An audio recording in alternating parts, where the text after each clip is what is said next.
Oh, Whoa. Who's that? Whoa. Steven, do you happen to have headphones that you could put on? I have headphones. I can go get them. Yes. I can hear you good. I can hear Yeah. fine now. Then what was that? It could have just been the end of all of it launching live. Sometimes it creates another loop, but there we go. There's Brandon. Welcome back, sir. Hi. Estella, say something. We do have an echo. So, Hi, Steven, can you hear me? I hear you now. Yeah. Awesome. Steven, Abel. yes, please get headphones, sir. Brandon. Okay. Please, thank you. That was so weird because I could hear you before. Yeah, Stop. I don't know. Babino already commenting first. Yes, Matt, you pulled it off this time. You are first, sir. And Steven's gone. And so is the crazy weird echo. See how that works? Echo. Yeah. Okay. Well, technology is both our friend and our enemy. Very much so. Yeah. Okay. There's still a killer echo. Damn it. Who is that? Is that me? Well, I don't. Do you somehow have sound still coming out of your? Anybody still have sound coming out of your computer, even though your No. headphones are plugged in? Mm-mm. Okay. Well, then we've done what we can do, Okay. and we're about to have our baker's dozen of audience. So we'll be launching here in a second, guys.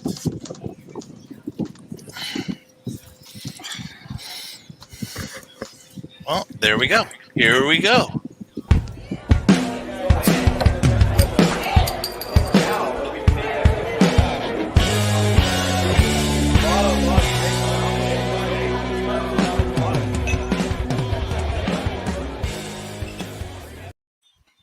Hello and welcome to the Indie Beer Show. Tonight, Hi. what the hell are you showing us, Estella? This would be, we're going to talk about this in a minute, Is but that for my hair? Awesome. this is a beer we're not drinking today because it was just released, but I'll let Edgar explain that in a minute, but I got to try it, guys. So, That's right. Nice. Speaking of So- Edgar is from Beer Thug Life. Why don't you introduce yourself to our fan base and tell us what Beer Thug's about? Well, first of all, thank you guys for inviting us. I'm excited to be here. So Beer Thug Life started about almost 3 years ago. Just a craft beer fan, like pretty much all of us. I think it was funny because I did a chug on my Instagram page, and So wait, And what I'll was go- the first beer? What was that first beer that you chugged? Do you remember? I think it was a monkish triple hazy IPA. Ooh. It was a 10% and something like that. By the way, I got fucked up that day. Anyways, Yes. I got smashed. If you're chugging a triple, what did you expect? And the funny thing about it is the video came out fucked up in the beginning, and so I had to redo it over again. So I had to chug another one. Oh. The sacrifices you make. Thank you. Oh, that model life. Thank you. Yeah. My liver. Yeah. So I started started doing videos. I started noticing that people were like following me and everything, and this was never a plan. It just came in naturally. People started following, and then all of a sudden I started getting messages from people like, "Thank you for what you're doing for the Latino community." I'm like, I'm not doing shit. I'm chugging a fucking beer.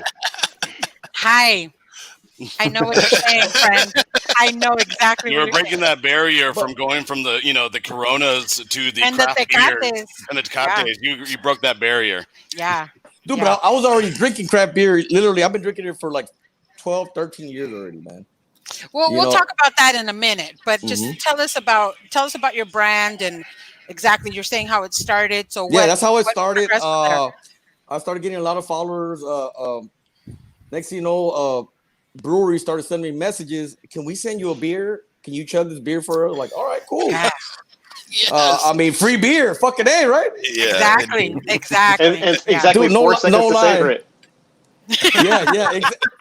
But you know what? A lot of people don't realize that you actually do fucking savor a beer when you chug it. It just, you do Quickly.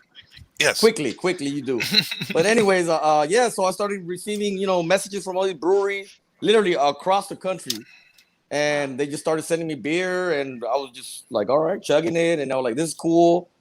But now, what do we do now? Next thing you know, like, all right, I decided to start making shirts, and we became a craft beer lifestyle brand. Yeah. That's really cool. Yeah, and next thing you know, like this brewery in Pennsylvania sent us a message saying they wanted to do a collab with us. I was like, wait, I don't know how to brew beer though, And You didn't have to. Yeah, and yeah, they flew us out there, and What? the beer was called was called Cholo Chugs, because that's my hashtag. Cholo Yes. Chugs, right? Just saying, I kind of wore And- this shirt today just because I knew you were going to be on here. It says kind of classy, kind of chola, because that's me. Yeah. It's a whole different culture, the Cholo thing and all that, the Chicano Yeah. lifestyle. But and it just went on from there, man. It's been exciting, almost 3 years, man, and I'm very excited and happy right now. We're doing this full time now, yeah, I mean, that's basically how it all started. And to date, how many collaborations do you have right now? Do you know? Probably like 15 collaborations. Nice, very good. Yeah. Yeah. And now we make our own beer, but Yeah. with the help, of course, of the breweries that brew it for us. Yeah. That's Right awesome, on. man. Right on. And speaking of the breweries that brew your beer, one that brews a lot of your beers, Indie Brewing Co. finally on the Indie Beer Show. Match made in heaven. Which is just rad. We made it. We made it, guys. We had to wait till we got that red moon, a sun in the sky Yeah. for it all to collab It is a together. red moon right now too, right? Yeah. The Yeah. apocalypse is here, guys. There you Yeah, go. pretty much. Yeah. Pretty much. 2020 has taught us anything. It's that we're not done yet. But Morgan, please introduce yourself and tell us your role at Indie Brewing Co. Yeah. So, I'm Get those owner beers, guys. and co-founder of Indie Brewing Company. We, like many brewers out there, get disenfranchised with, your day job, home brewing in your garage, and just kind of wanting to make a change. About 8 years ago or so, I met a couple other guys. It was honestly 6 degrees of separation of Kevin Bacon, whatever it is. Like, it was through 5 different people meeting these other 2 guys, and just were it was sort of right place, right time. We were all like, well, do we all want to quit our jobs and do this thing? And ended up being bam, it was the right time. And I will say though that it was 3 home brewers trying to start a brewery, and I think that's a really bad idea. So you're saying there was no problems at all whatsoever, smooth sailing all the way. Right, totally, Right? yeah, 100%. But the biggest thing was actually we also knew that we were going to be our homebrew was actually pretty shit, and so we needed to have kind of the ringer come in. So we, through another number of degrees of separation, we were able to find a professional brewer to join our team and start with us. And he came from a big commercial brewery in Utah and convinced him to come out, and he's still our head brewer to this day. His name's James Mancuso, and he's the head brewer at Indie, and that's kind of where we started. I mean, that was 8 years ago. We're open for about a little over 5 years now, so we're still pretty young on the east side of LA in Boyle Heights, and then now we have Steven on the team as our assistant brewer. He's really kind of the main man. He's our wort wrangler. I love you, Steven. Me too. Steven, welcome to the show. We all know what an assistant brewer does, and I'm sorry that's your role currently. But He does everything. Before we get into a cool little detail, I have to ask you about yourself. Why don't you break down what Eastside Pale Ale is, which is the first beer we're drinking tonight, and tell us about what the process is that gets you this lovely hazy pale that's going right in my face right now. Yeah. All right. Well, we got Eastside Pale Ale here. Basically, this is our take on a pale West Coast style, hazy style. It does have a nice straw yellow appearance to it. And that comes mainly from just a simplified malt bill. We do add wheat to it to keep that protein haze in check. So basically, we're doing mostly Whirlpool. It's a single hop Simcoe beer here, and majority of our bitterness from it comes from the Whirlpool. So it's a very, very low bitterness. As far as IBUs go, we didn't really do early boiling hops on this. If you do a large enough Whirlpool at flame out, you're going to extract those IBUs. So we wanted to go for more fruit forward, hop forward, as far as like the flavor profile goes, not the bitterness. And it comes out to a nice pale ale for you. That's a newer take on it, actually.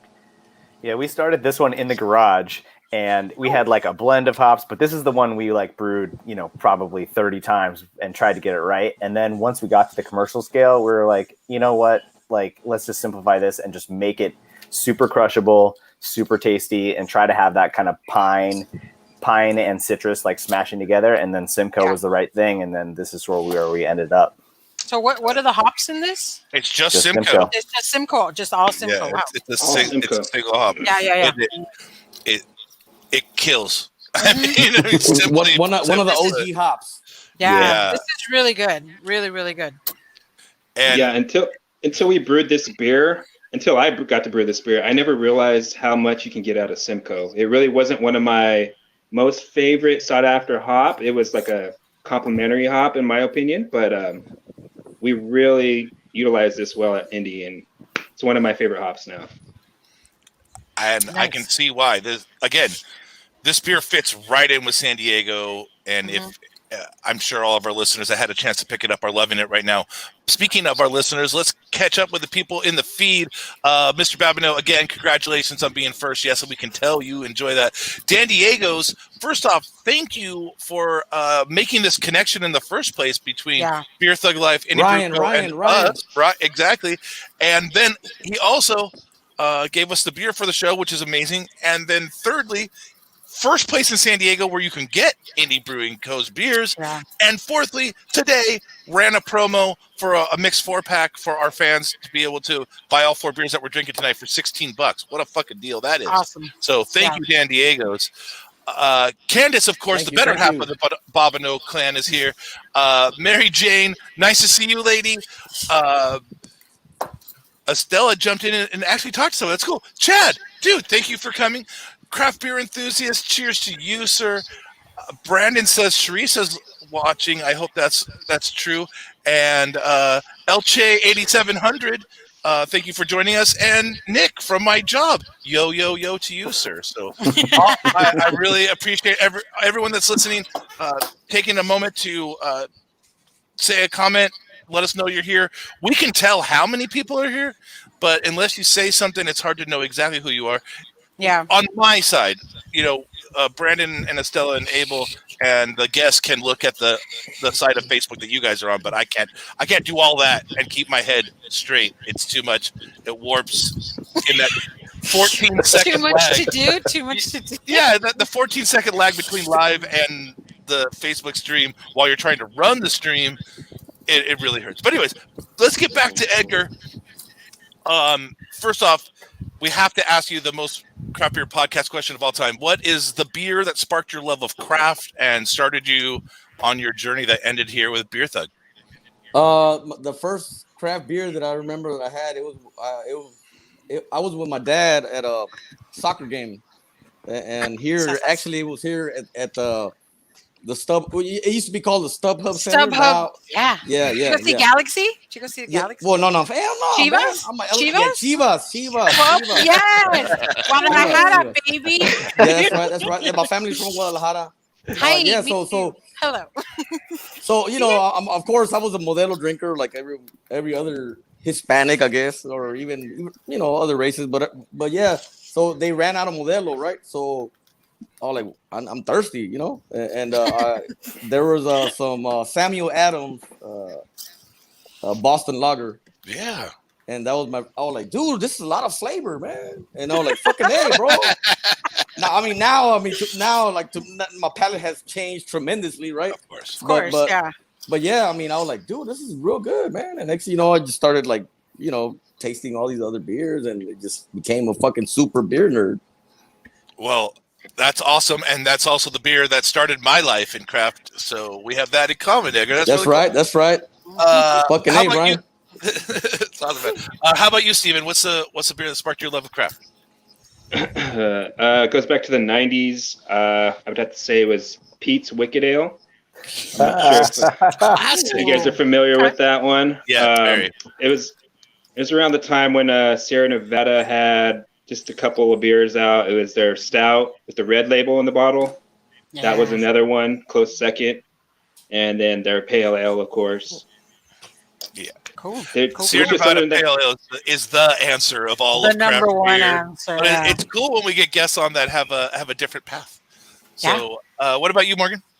I was a little different, but it was just because it was what was in my dad's fridge when he went out of town. It was Fat Tire from New Belgium. Oh, okay. So it kind of was definitely like similar to Edgar, though. It was like, what the fuck is this? I've been sneaking, Keystone Light with my fake ID, for the longest time, and I was like, I don't know, my head fucking exploded. And that actually set me down the path of just like kind of just really cool, interesting, different beers, and actually seeking those out for the longest time, and then eventually got into homebrewing, trying to homebrew my own, and being severely disappointed with that. Most people start their brewing career with at least a modicum of disappointment, and I think that initial failure really helps almost every brewer in the world in what ends up being like a pursuit of perfection. But if it was easy, then none of us would be here right now. It's right. Incredibly difficult. Exactly. And the real master brewers that I've had a chance to work with in my life have a knowledge that is untappable. Like you can't suck it out of them. It takes experience and wisdom, and you can't. And he's tried. Yes. Oh, yes. I've tried. I shoved the straw right in the side of one guy's ear. It's a brewer Dracula. Yes. But let's ask an actual question from the audience. Matt wants to know where Steven grew up. My hometown is Laverne. I grew up in the Laverne, Pomona area. I'm not sure if everybody's familiar, but right where the 57 meets the 210. Currently getting snowed on with ash right now, right by the foothills. Yes, I bet. And I've been here in this general area my whole life. I'm 39, going on 40 in March. And I've relatively moved around from city to city around here. I lived in San Dimas, Glendora, back in Laverne, Pomona. Pretty much stayed in this location my whole life. Rad, man. Nice. I was born in San Clemente, moved to San Diego before I was 2, been here my whole life. So I moved a whopping 62 miles in my entire life. That's me. SoCal natives are actually pretty rare. Most people end up here, don't start here. Brandon, you're a SoCal native too, right? Yeah. Been here San Diego native. Been here the whole time. Yeah. Where else am I going to go? Seriously, it's so great. And you throw in the beer. If I even add in Mexican food, I mean, we don't have an NFL team anymore, but I'll stick around. It's so There great. you go. Someone's got to hold it down. Abel, I can't tell by your hat or your jersey where you're from at all. So, what? Yeah, where are you from, Abel? I don't think we ever really talk about that. This little state called Texas. Really? Yeah. Oh, okay. Never heard of her. Yeah. 2020. We all left it. It's 2020. Yeah. Yeah. That's rad, man. So Edgar, how did your partnership with Indie Brewing come to be? And it seems like they make a majority of your beers, or at least the ones that are available currently. Is that true? First of all, man, I love Indie, man. They're my brothers, man. I remember I met Connor first. I think it was Connor. And, I started going to that brewery. I'm like, man, this place is fucking popping, man. And like, literally, we went inside a brew house and, dude, people were dancing cumbia. And they were like, I felt like dude, I belong here, man. You know what I mean? Like if like I saw a lot of people of color there, and it's just like, I mean, it's the breweries in Boyle Heights, man. Yeah. I mean, almost like literally right next to East LA, downtown Yeah. So LA. so real quick for those that aren't familiar with where Boyle Heights is in Los Angeles, it's not the best part of town. We'll just say it that way. So I've actually been to Indy, and I remember we were driving there, and they're like, "Just look straight right now, because there's a motorcycle gang that has this club right here. Don't look at them. Just keep going." And I'm like, "Oh, okay, all right, yeah, that's great. All right, cool." But yeah, All but then you right, get cool. there, and you're good, and it's fine, and so yeah, but it's not the best part of town, but you definitely have to go. You Well, it's definitely better have than to Skid go. Row, I'll tell you that. Yeah, for sure. Absolutely. That band Yeah. sucks. Yeah. Yes. No, you're right. You're right. It's a little scary going through there, but I can attest. I skate through there all the time, Yeah, and yeah, I've never yeah. been sweated. Everybody Yeah. there's nothing but love in that neighborhood. Yeah. Yeah. Yeah, plus Nice. there's I mean, there's the times have changed. You know, before back in the '90s, you wouldn't be walking, or there at all. But now, gentrification and stuff like that. Yeah. Stuff has changed. But I guess, yeah. So, like I said, I started going there. I started feeling the vibe, man, and I met Connor, the owner, one of the owners, as well as Morgan and Kevin, and we just hit it off, man. And I remember I asked them, "Hey, you guys want to do a collab?" And they were telling me, "Well, if James says it's cool, go ahead and fucking yeah, we're down. We're definitely down." So is James the owner? He's like, "No."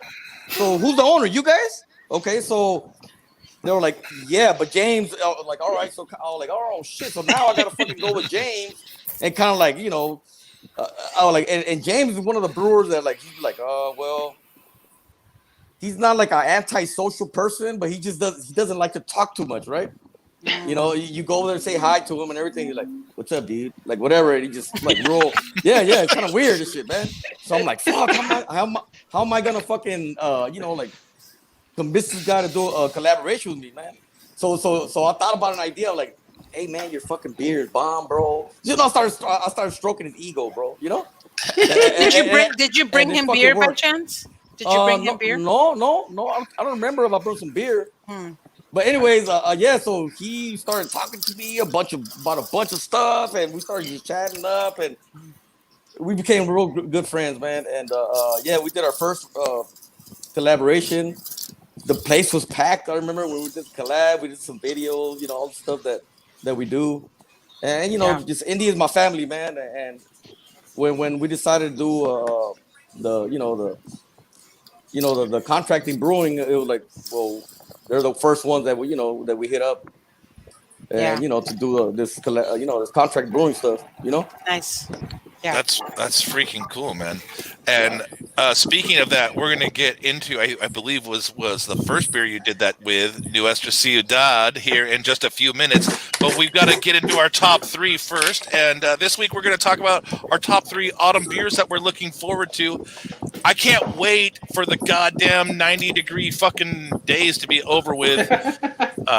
And they're not going to be till the end of September at least, and maybe even the middle of October. But we can all dream, right? We can all dream. Yeah. So we're gonna pretend it's cooler and look forward to the beers we want to see coming soon. Let's start with you, Brandon. Your number 3 autumn beer you're looking forward to. All right. I had a number 3 that I actually got to have earlier this year, so I guess I didn't have to wait. Would that be Epic Fest beer? But since I got to have it, I'm going to go with another one. Oh, cool. I'm like, that's mine too. Well, since I got to have it, there's one I really want to try that I just heard about today, and it's the collaboration that Doug, formerly of Thorn, did with Savage Wood in Scripps Ranch. Their Schwarz Kolsch. So a black Kolsch, basically, and it's called the Downside. And I'm really looking forward to checking that beer out. I hope I get a chance, but very unique. I've only ever had one black Kolsch, so I'm down to try another. Wow, really I never heard of a black Kolsch. No. Yeah, me either. Yeah. So number 3. Also, man. Number 3. Number 3. Did you want to play, Steven?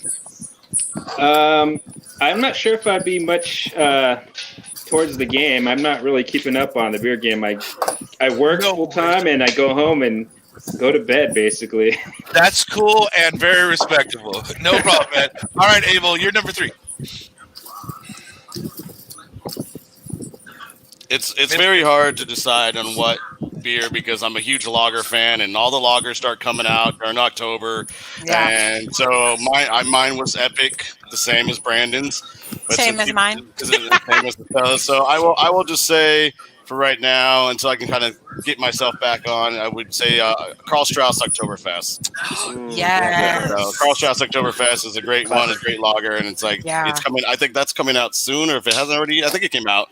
It's at the I already condo. saw a few of them out. So. Yeah, so I was just there earlier today. I saw their new steins. They're like this big. They're like huge steins this year. So Nice. they're gonna have some kind of little promotional thing to give away. Go get the beers and all that. No party because of course everybody can't congregate right now, so no party. Right. But they will have some, like you come get the pint, the stein, and get a glass and stickers and all that. So Yeah. That's cool. Karl Strauss Oktoberfest. I mean, yeah. Risky pick. All right, Estella. Oh, you were Have like fest beer. Yeah, fest beer. And they are doing Oktoberfest, but it's a bunch of different nights. It's spread over a lot. It's all social distance, and it is a ticketed event, from what I understand. Yeah, San Diego Beer.news has an article. Go there. Yeah, they do. I was Please. just about to say that. But yeah, fest beer for me for sure. Absolutely. That's awesome. Did you want to play, Edgar? Do you care about autumn beers? I mean, I didn't even know there's such thing of autumn beers. I mean, be honest with you, man. I drink beer the entire fucking year, so I mean, it really doesn't matter. Excellent. So, most of them are either in the pumpkin land or in the. I don't fucking no pumpkin beer. No, fuck no. And High five, friend. High five, friend. High five. High five. I'm down for that. Area of like Marzen Lager area, which is where most of us that just are looking for a little break from the norm enjoy. Did you want to play more? Yeah. I mean, I do love Oktoberfest and all that, right? Yeah. Awesome. Cool. Well, how about this? I have one beer from us that's coming out that nobody knows about that I could drop here today. Oh, shit. Breaking news. And you guys, it's a collaboration, and you guys actually know him as well. It's Chris from I tried it. Yes. So Beer Zombies. Yeah. So Chris from Beer Zombies and us are collaborating on a beer called Zombie Fest. Ooh. And so it's a fest style beer coming out in the next 2 weeks in cans. Nice. All right. So I didn't want to say anything. Thank you, Steven. Yeah. I'll drop it here. So yeah, but Hazy fest beer. we're super we're super stoked to collaborate with Chris, and it's looking great. Can't wait. Yeah. That's really cool, man. And so I'm all about Oktoberfest beers, but for me, number 3, and one of the smallest breweries in San Diego, but they really excel in this area of beer in general, and that's Deftoberfest from Deft. Yes. They're just really great. They really nail these European classic lagery type of styles. So if you're in that area, go buy some pizza and sit down on that freaking awesome outdoor patio underneath the growing hops and have a Deftoberfest. It's really cool. Speaking of beer, we got to move on to beer number 2, which is Nuestra Ciudad. And let's start with Edgar. What's this beer about, and what was the process making it with Indie like? So this is Nuestra Ciudad was our first beer, man. It's so I hooked up. I partnered up with Julio Trejo from Cerveceria Mundial. He's a guy that he's a gypsy brewer. He has his Type 17 license, so he got into the game. And I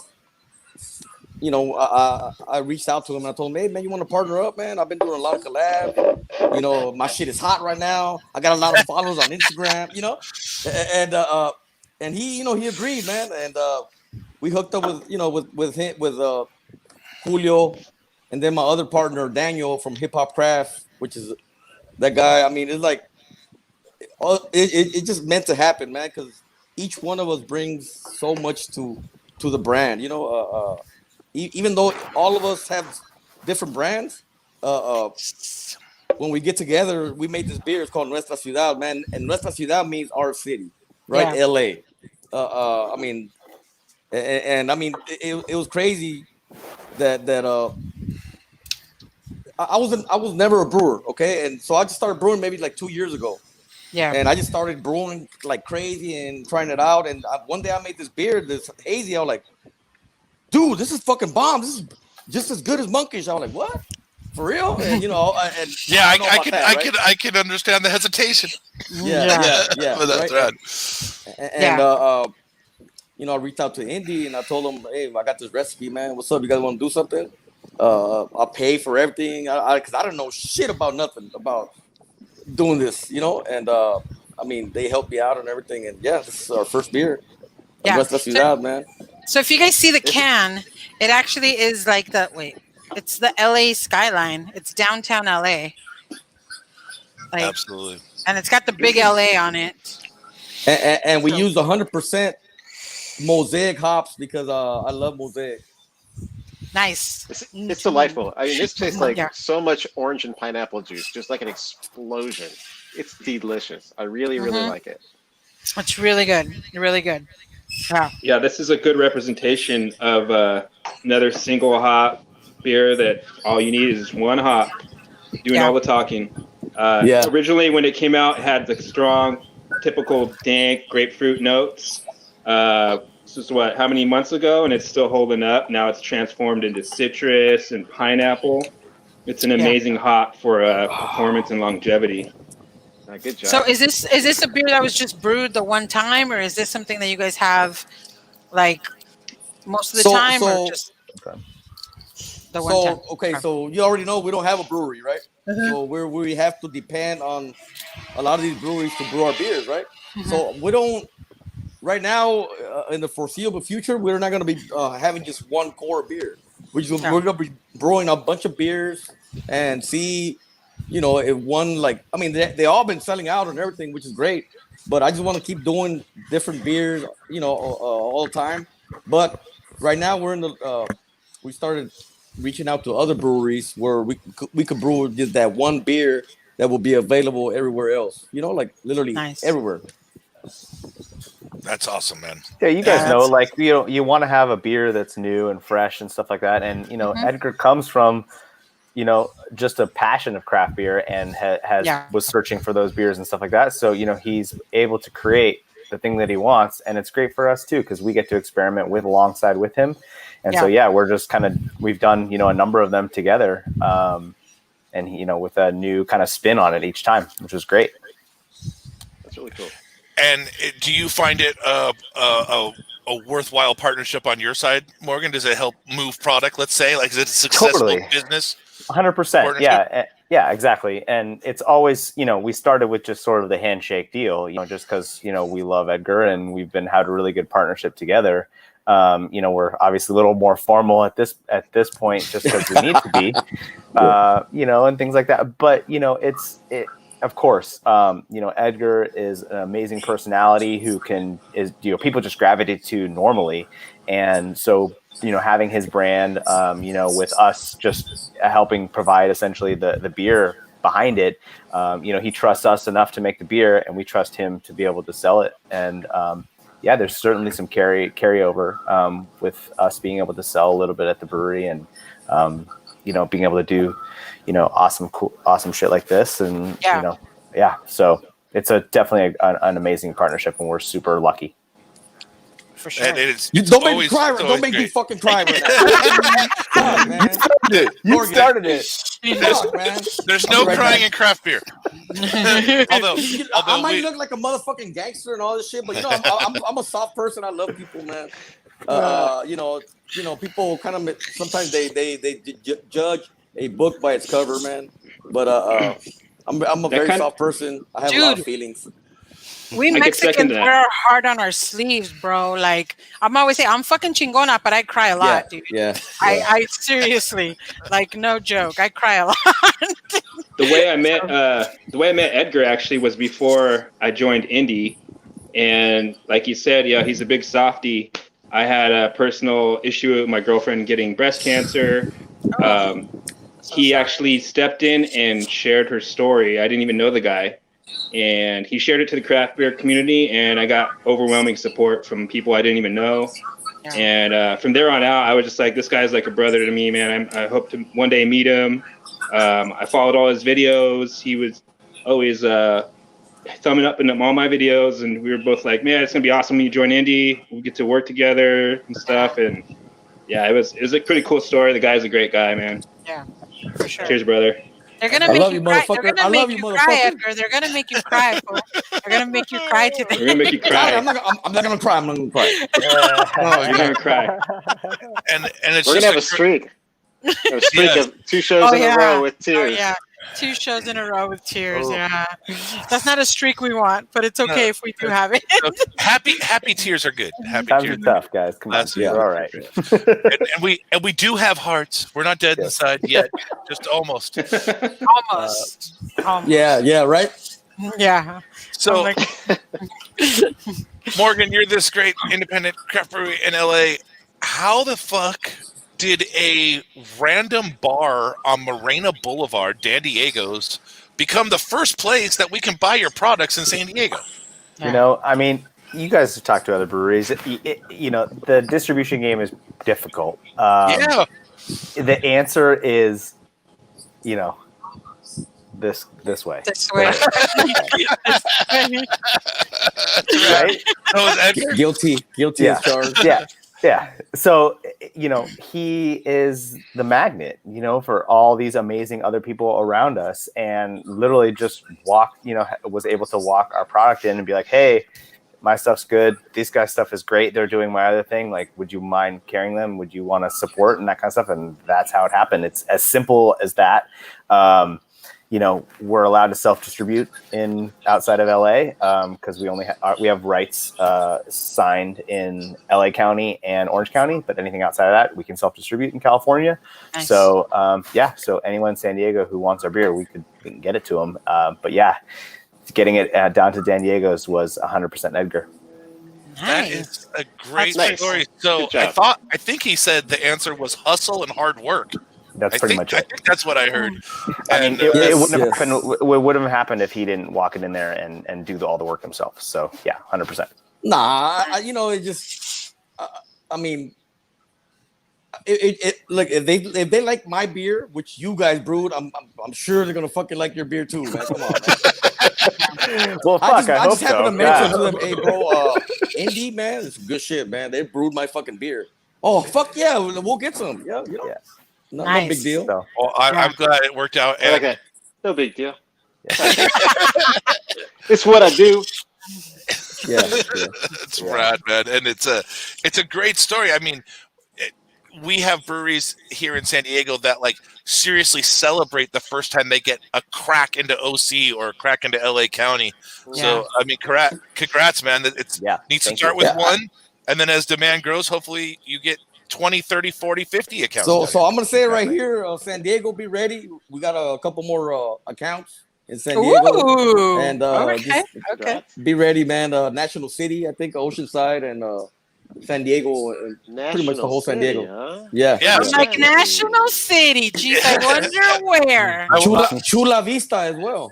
Hey, yeah. Wow, Ooh, It's okay. it's almost like there's a Chulawana? connection there. Okay, Chulawana. All right, got it. Yeah. That's where I started. All right. And you know what? It's crazy how, because I know people in San Diego are super. I mean, it was the mecca of craft beer, man. You know, every time we went to San Diego, just because, dude, all the fucking breweries. You know, LA wasn't even popping back then. You know, and to be, because I know you guys from San Diego are super hardcore and very passionate, and are like a little bit. Like Yeah. a little bit. You guys are. I know you guys are faithful to your breweries and everything, man. And I'm just happy, and that, dude, they're buying our fucking beer, bro. Like fucking Dan Diego's called us like, we sold out your beer in like 2-3 days. I was like, what the fuck? It just it's very humbling. Yeah. Agreed. Yeah, we're super lucky. It's really cool that you guys are here, and for that reason and that connection even makes it more special, man. That's really cool. Yeah.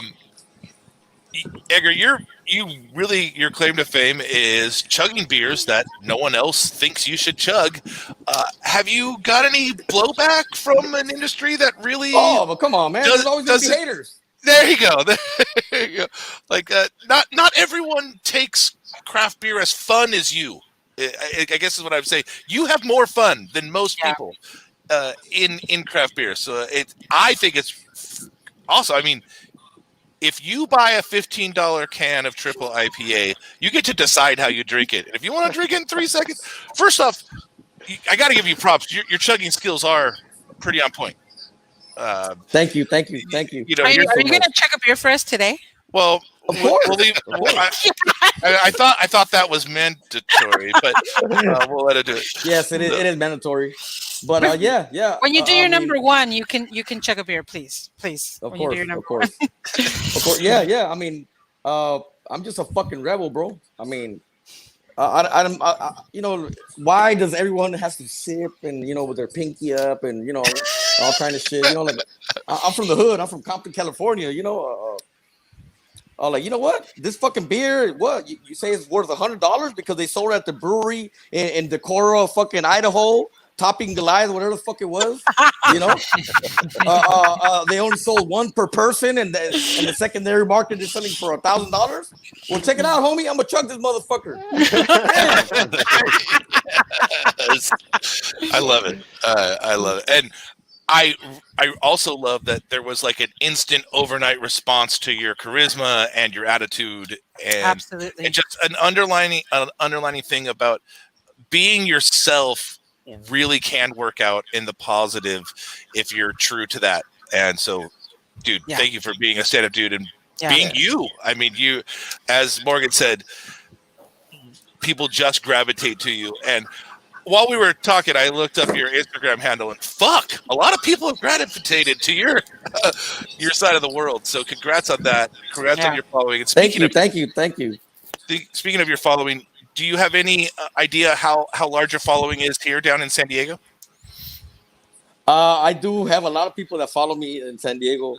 A lot. Shout out to the homie, craft beer enthusiast. He actually helped us out. Yeah. He's watching. He's on. He actually helped us out with this. It was his idea for the tres lúpulos, the three hops. And that's freaking genius, bro. That's freaking genius. And he called me and everything. I was like, all right, fuck yeah, that's a great idea, bro. Fucking A, And we get this beer, and we do have a lot of following in San Diego. Maybe that's what helped us out to get into the San Diego market. I mean, I don't know, but we do have I mean, I don't know exactly how many, but of course, yeah. But is this beer available down here? Do you know? It will be available. I think it's already in. I'm not sure because I mean, there's a bunch of accounts now, but it is available right now in San Diego at this place in Chula. Well, if the craft beer enthusiast says something that where's it at? Okay, all right. Craft beer enthusiast, we're waiting for you to tell us where it's at so we can get people to go down there and get it. We need this field report stat. Yeah. I mean, he hurry was hurry up, dog. Hurry up. Live on the scene, craft beer enthusiast. Here we are outside of. And because live is just like this, of course, the next question was really supposed to be for Steven, and he dropped out because of technology. So let's get into our number twos. We'll go backwards this time. We'll start with Morgan. Number 2 beer you're looking forward to in the upcoming autumn season. He answered. He answered. Brandy wine liquor. Hello. Yes. So we can definitely find that. Thank you, craft beer enthusiast, for your instant on-demand beer reporting. There you go. San Diego Brandy wine liquor. Go get your shit right now. Tres lúpulos. That's all right. Get it. And yes, and while we're drinking 4 beers tonight, it's not that one, but that one just came out today. That's right, man. Forever the hype man. Yes. That's right. You gotta do it, bro. You gotta do it. 100%. This, so like, it's not a beer that I actually seek out because I don't need to every year, but it's the Sam Adams Oktoberfest is always just like, the standard. Absolutely. If I was out at a place, being able to have a beer at a bar or a restaurant, we're unable to mostly up here. Those, that's what I'd be able to find pretty much everywhere. If I was going to, some of the bigger places. So that'd be my go-to around this time. Yeah. Nice. And a pretty good choice. Yeah. All right, Estella. So my number 2 is actually Carl Strauss Peanut Butter Cup Porter. Nice. Because I love that beer. It's a beer. I honestly, it's one of those beers that I only drink when it is cooler weather. And I know you guys will say it's not that, but that's when I drink it, honestly. And I look forward to when it comes out every year. So yeah, that's my number 2. Yeah, they had that. They had that on tap today at Carl Strauss. I saw it. Okay, right on. Thank you, sir. Thank you. Field reporting for you. Thank you so much. All right, Abel. What about you, sir? Mr. Dan Diego's mentioned it a bit ago. I agree with him 100%. It's the brewery Autumn Maple. Yeah. It's basically like having almost like Thanksgiving pie, pumpkin pie, apple pie, in like a glass, and it just it's amazing. That's all I can say. I agree, and a great pick, Mr. Hernandez. Mine is also the answer for my what I drank because I just got some, and I look forward to it every year. It's one of the beers in my household where my wife, who's not as into beer as I am, loves it just as much as me, so we buy it by the case. But Sierra Nevada Oktoberfest. Some people love, there's all these people who love Celebration, Summerfest, but for us, it's Oktoberfest. I just love that beer, and I'm going kind of like with Catch Me Coastin'. With what Brian did with Catch Me Coastin' is what I'm doing with Sierra Nevada Oktoberfest right now, and it's great. And what Brandon's talking about is when Pariah released Catch Me Coastin' earlier this summer, I drank 27 of them, which is fucking insane. I don't drink. I am like Edgar, and I assume you, Morgan, and I know every member of this show. I'm always new beer, new beer, new beer, new beer, new beer, new beer, and something about that beer from Pariah just sang within my face. Yeah, it did, and I drink 12. It was like smoking that first crack hit. Right? Exactly. Hook, line, and sinker. How'd you know? I knew this was familiar. Right.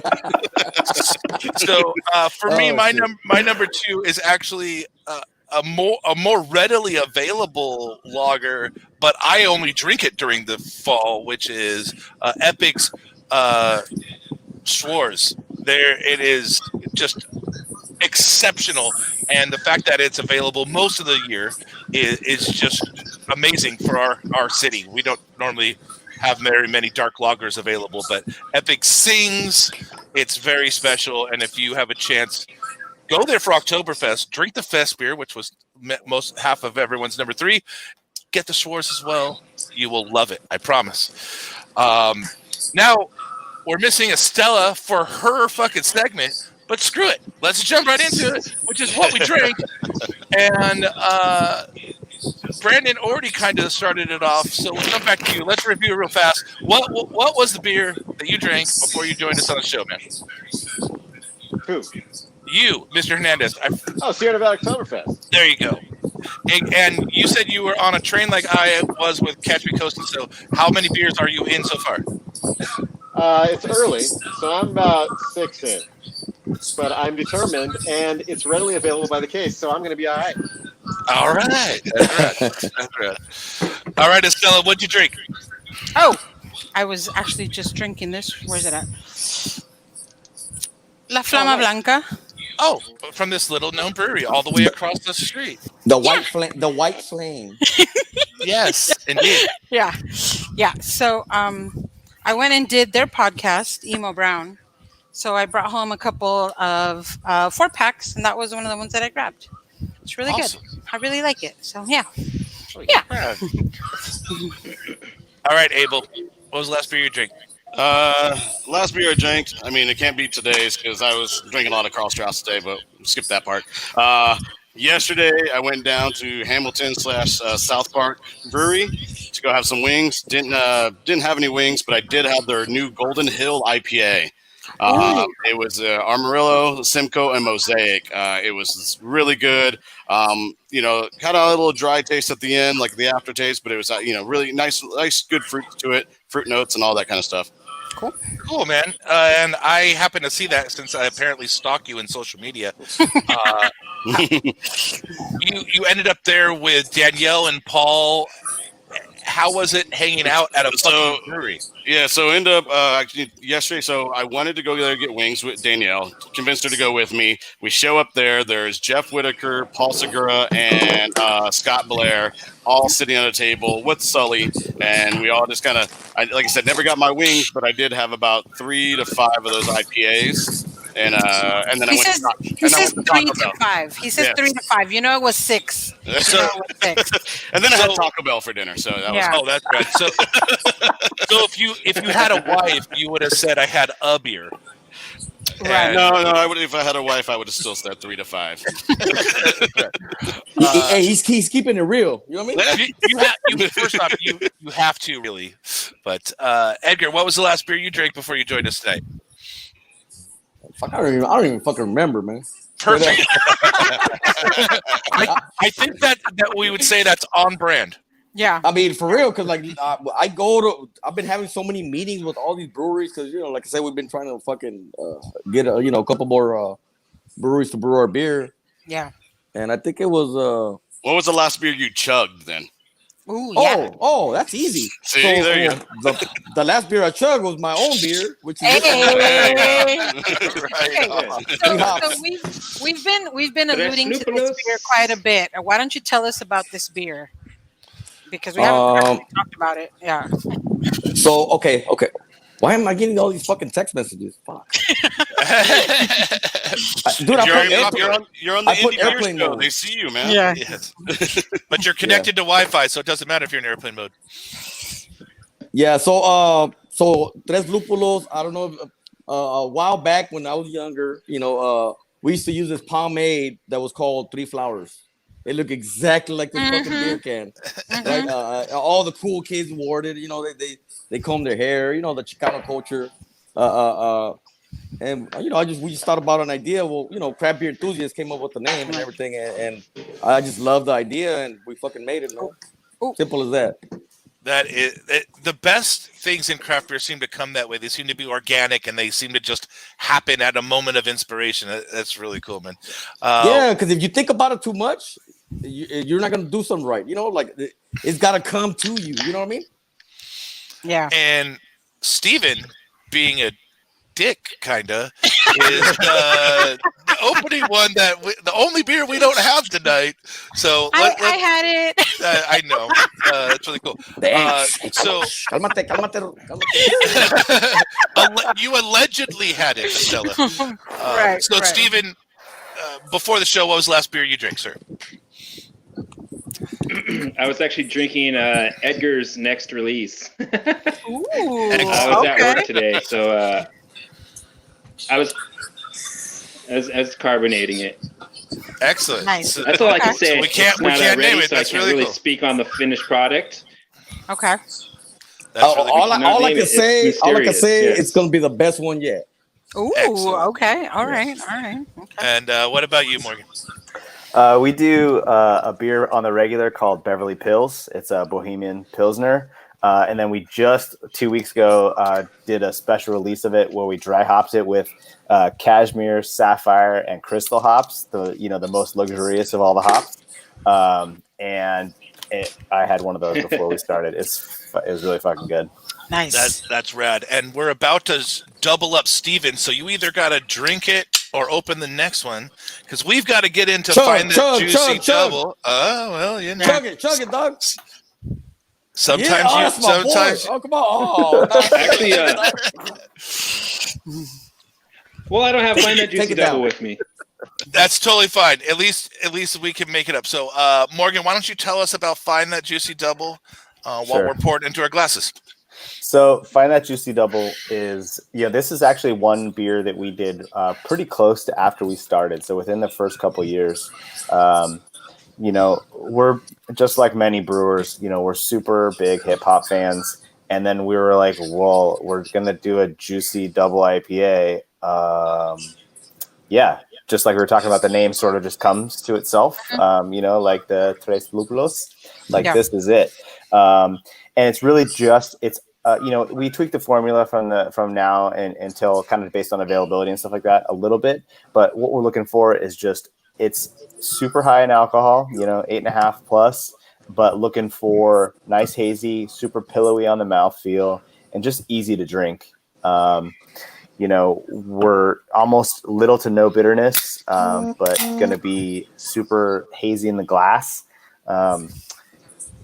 And just, it's way more crushable at 8 to 8.5% than you would imagine is the goal. Yes. Yeah. And then just recently, this is the very first time that we have, I used to do all the artwork and it was like good enough to be like, okay. And then I finally hired an artist. And so now, now it looks actually good. So this is his sort of like take on that. It's crazy how we always try to do something like, as a new business owner, like, fuck that, I can do that. This guy charges me $300. I could do this shit by myself. And you want to do everything, bro. And like, you're like, oh, fuck, no, I can't keep up. And you finally say, fuck it, man, let me get an artist, right? Yeah, exactly. So, I come from an advertising background, so I sort of know what I like and I don't like. That was my previous life, so I'm able to at least give some good direction. And I sort of wanted that 80s vibe that when this song came out, was there. And I always, when I was a little kid, wanted these Jordans during that time as well. never got them, but still wanted them. So now I can have it in beer form, and that's where this came from. That's really cool and a great story. And again, just like all the best things in craft seem to happen at a moment of kismet or just by chance. And I'm glad that you found a designer that fits your aesthetic, and also you realize the value of his work, because they're worth their weight in gold when you get the right one that clicks with your brand and can really bring a design to the table that you may not have anticipated, but it works really well with your product. So 100%. Great, man. So we call these type of beers ABV smuggler, and yours definitely qualifies. It's certainly drinking well below its weight. It's just as easy drinking as a 6% single IPA. Heck yeah. But it's got a little Samuel Jackson's back. So thank you, man. Yeah. Cheers. Yeah. Sounds good. So this is a hazy beer, like I said, we've done in the past a few times, and as is the life of craft beer, it's sort of a what have you done for me lately. This is one of our favorites personally, so we have a soft spot for it in our heart. So you will see it, multiple times a year because it's something we really love. So this is one of our babies. That's awesome, and I'm glad that you have a hazy that stuck enough to come back, because we're used to this amazing revolving door beer culture, totally, and so the ones that stick are getting rarer and rarer as we get farther and farther into the 20s. It's crazy. But all right, Steven, all eyes are on you. First off, what did you do to earn the title badass? Because I was told your title is assistant brewer / badass, so we got to hear that. I wasn't aware of that title, but there you go. I do what I do to show up to Indy, and it's quite a trek. I skate there sometimes. Uber, I rent cars. Wait, where do you live? Where do you live? I live in Laverne. I'm about 30 miles east of Indy. Yeah. Wait. You skate 30 miles to work? No. It's a multitude of transportation. It's like planes, trains, and automobiles. But it's skateboards, exactly. buses and Ubers. Yeah, Uber. But 30 The subway. miles. No, but 30 miles the in metro. LA isn't the same as 30 Anywhere. miles anywhere else. Oh no, no. Like it's not. No. It might can as well. He might as well it can live in be San 2 Diego. hours. Yeah. I mean, it can be 2 hours. It can be, like you don't know. You don't know how Yeah. long. So exactly. yeah. I'm aware of all the different times it takes to do everything, and my goal is to try to make it to work within an hour. And so that changes. I'm always constantly looking at the traffic and everything and anticipating my brew day. You got to make sure you show up to work with enough time to brew and make sure everything else falls in line, and just got to make sure it happens. And I do what I got to do to make sure I show up to brew day. So Yeah. I think that's badass. Yeah, and I I attest to it. He's a badass man, because this guy been brewing all our fucking beers. James just he tells him what to do. Like, here, you do this, okay. Then, but Steven is the one that actually fucking brews he's brewed all our beers, man. And because of that, you're a fucking badass, bro. That's awesome. I mean, that's my bus that I threw Steven under there. So I'll take the blame for that one. But yeah, we've already talked about, you guys actually know what assistant brewers do. It's fucking everything. Everything. It's not just work production, it's everything around the brew house. It's receiving, it's getting orders ready, it's everything. Canning, so, I mean everything. Yeah, he has 100% earned that title through all the hard work. Yeah. Cheers, Steven. Good Cheers, for Steven. you. Cheers to you. I personally think that's right. Good for you. You badass motherfucker, you. every every is badass. That's rad, man. He's like, I want that on my Science is business card. in general is badass. I love the science of beer. It's badass, and I do whatever it takes to learn. And I'm there a lot by myself. And the new beers that we do, I'm introduced with new science and new ways to have to get around something to make it happen. And I'll do what it takes to get there to work. Rain, sleet, snow, ash, everything. Yes. Yeah, we don't get much snow, but everything else for sure. So most importantly, Steven, are you ready for the speed round? He's chugging. Hold on. Yes, yeah. Chugging's important. But what is your brew house size?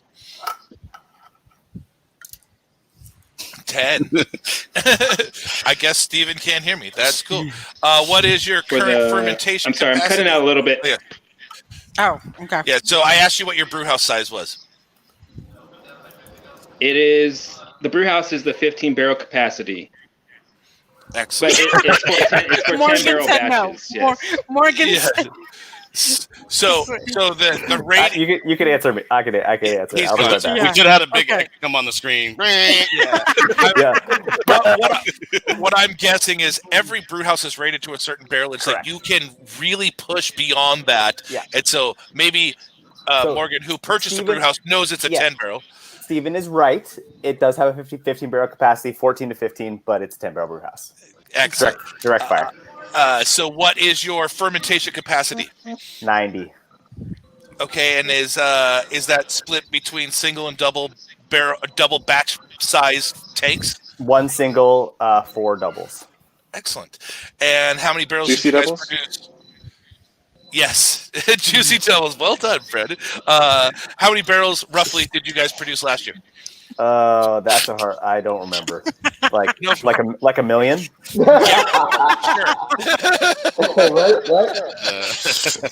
That's a wonderful thing to put out there to manifest. It was a shitload of beer. That's all I remember. Sierra like Nevada beat us by 3 cases. Yeah, motherfucker. It felt like a million. We're coming for you, It felt Sierra like a Nevada. We're million. coming for you. Oh, that's right. Hey, so Babino, Matt said, every time Edgar says motherfucker, we drink.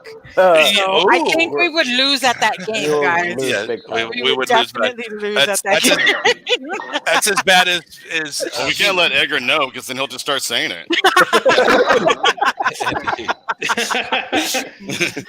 So Morgan, would you say that your production is I would assume your production's down this year. What could you quantify? Is it 10%, 20%, 50%? It's gonna be probably somewhere like 30% of what it was last year.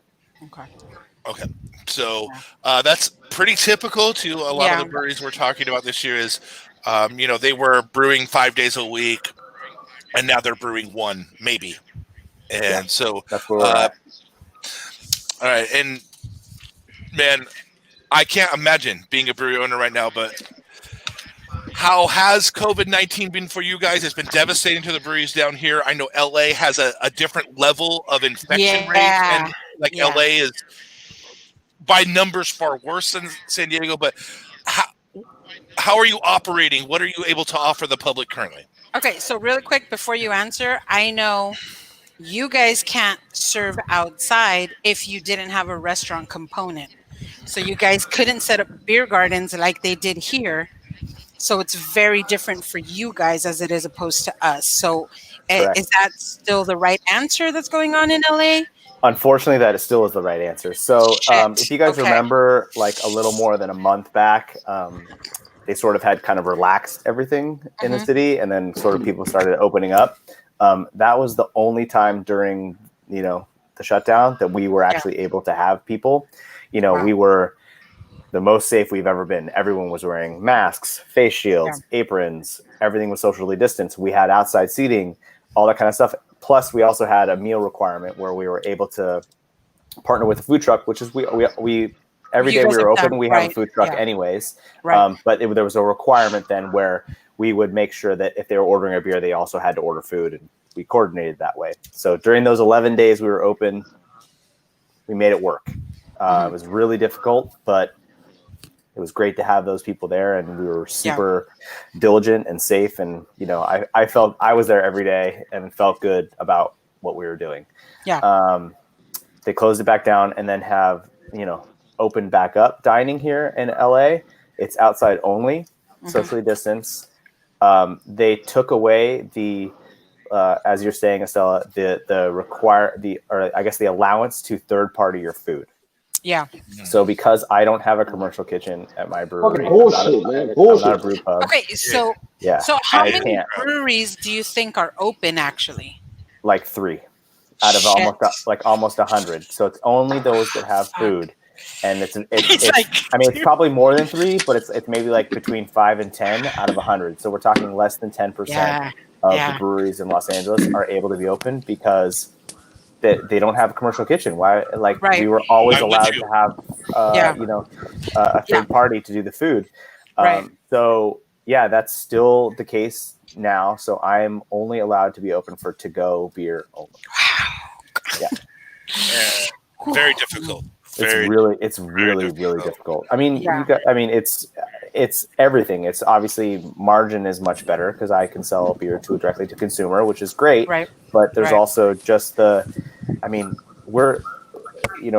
Edgar talked a little bit about the times he went to Indy. Like, we're a community gathering place. Like, it was every time I'm there, I see the same people. It was like the local spot to hang out and enjoy, unwind, whatever, and have a beer or two.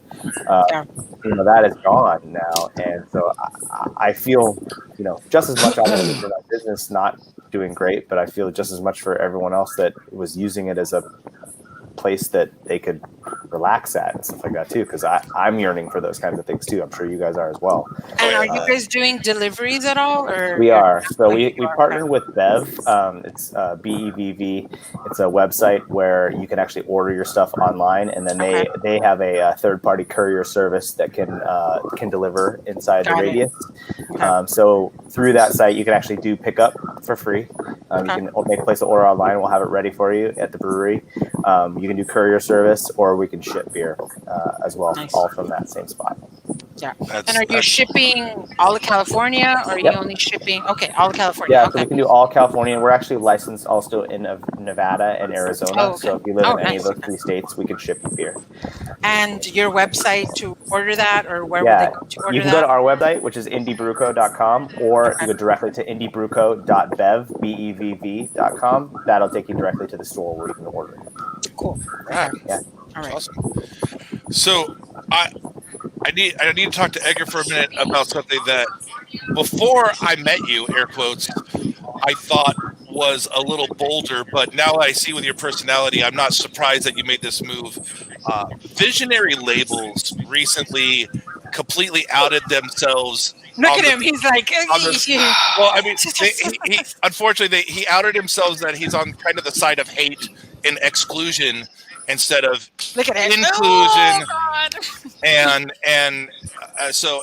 to Edgar's credit, he just told them to fuck off and that he's going to move on and take his business somewhere else. So first off, props to staying true to yourself and your brand and not working with people that preach hate to the world. But have you fulfilled that? Have you been able to find another packaging agent to help you package your beers? I mean, first of all, he's not the only fucker that fucking sells cans, bro. I mean, there's a bunch of places that sell cans. Okay, I mean, straight up. Yeah, right? That's right. Yeah, I mean, that's awesome, man. He doesn't own the monopoly for the canning, or for bright cans and shit, Yeah. Like I said, I stay true to myself. If that guy wouldn't just fucking shut his mouth up and not say a goddamn thing, look, I don't care. I don't care what your beliefs are, man. You know what I mean? Like, but don't fucking say it on fucking social media where everybody's gonna see this, man. And you're acting like you don't even care, man. And so I have to do what I have to do. Like every other customer, I'm pretty sure he lost a shitload of customers, man. I know of about 100 breweries that have moved on. I don't know how many breweries did business with him before, but I know that the social media outpour is all just see ya, dude, see ya, we're out, we're gone, and a couple of those breweries were large producers, so not just small producers like you. So thank you for being true to yourself and also standing up for your community and making sure that the products you use come from a source that we can all be happy with, man. So props. I mean, you don't have to thank me, man. Like if you already knew me from the beginning, you already know how I get down, man. I'm gonna keep it 100% all the time, man. If the guy wouldn't have said shit, like I said, I mean, I wouldn't have known nothing. I mean, nothing would have happened. But when you start putting your stuff out there, your political views, your religious views, whatever, and not everyone's gonna agree with that, man. And I just said, man, fuck this guy, man. I thought he was fucking cool, man. Now he's fucking saying all this fucking shit. Or he's a fucking racist bastard, man. Yeah, I'm not gonna deal with him, man. Fuck that. Yeah. Well, and I'm just gonna say, I knew you were talking real shit when you put on your glasses, bro. I was like, that's the equivalent of a girl taking off her earrings, bro. That is what that is. Fuck this shit, girl. So I was like, I'm like, it's gonna get real in here.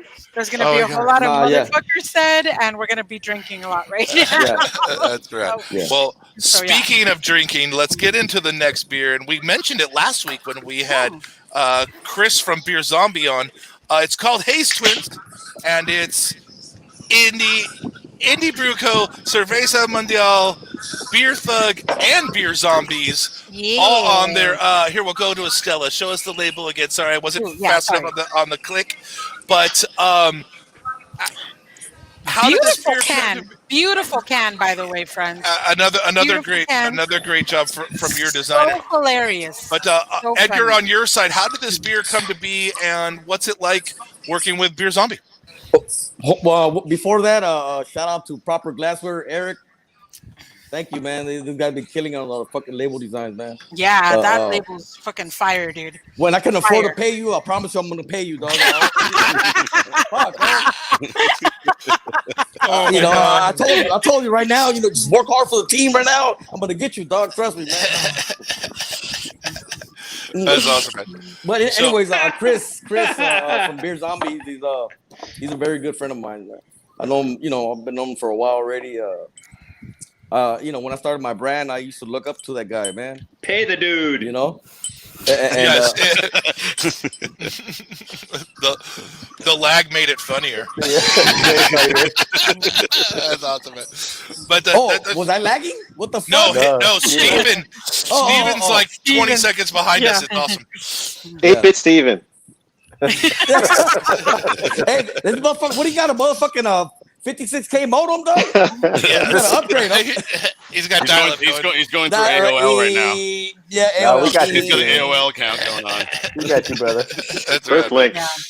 I'm out here buried by ashes in the foothills. So Oh, Yes. God. yeah, It's very. it's rough out Poor here. you, dog. Drink a beer. That's right.